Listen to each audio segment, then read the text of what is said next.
Hello everyone, welcome back to my cooking channel cook with Remi's kitchen. আজ আমি এমন একটা জিনিস শেয়ার করতে চলেছি, ভীষণই হেল্পফুল একটা জিনিস এটা। বা আমি এখানে ফ্রেশ পুদিনা পাতা নিয়েছি। পুদিনা পাতা 12 মাস পাওয়া যায় না এবং সেটা ভীষণ কস্টলি হয়ে যায় পাওয়া গেলেও।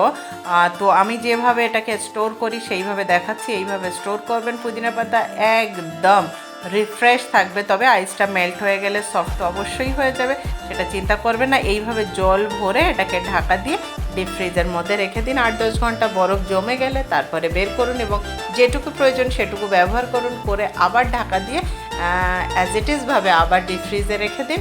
ব্যাস, অনেক দিন পর্যন্ত এইভাবে একদম ফ্রেশ পুদিনা পাতা পেয়ে যাবেন আপনার ঘরে।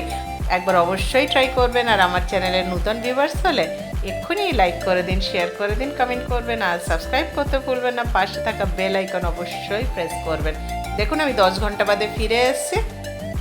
জল জমে একদম বরফে পরিণত হয়েছে। পাতাটা দেখুন, একদম গ্রিন তো গ্রিনই থাকবে, বাট আইসটা যখন মেল্ট হবে পাতাগুলো সফট হয়ে যাবে, এটা আমাদের সবার জানা। কিন্তু ফ্রেশনেস একদম বরাবর থাকবে, কোনো পরিবর্তন হবে না। আপনার যেটুকু প্রয়োজন তুলে নিন, নিয়ে চাটনি বানান, ডিপ বানান, ইয়া কই লিকুইড কিছু বানানোর জন্য যে করে সেটার জন্য নিয়ে নিন। বাকিটা আবার সেম জল দিয়ে আবার সেম প্রসেসে ডিপ ফ্রিজে রেখে দিন। এইভাবে দীর্ঘদিন চলবে। দেখুন, পাতাগুলো কিন্তু সফট হয়ে গেছে, বাট গন্ধটা একদম অ্যাজ ইট ইজ, কোনো পরিবর্তন হয়নি। দারুণ একটা টিপস অ্যান্ড ট্রিক্স শেয়ার করলাম।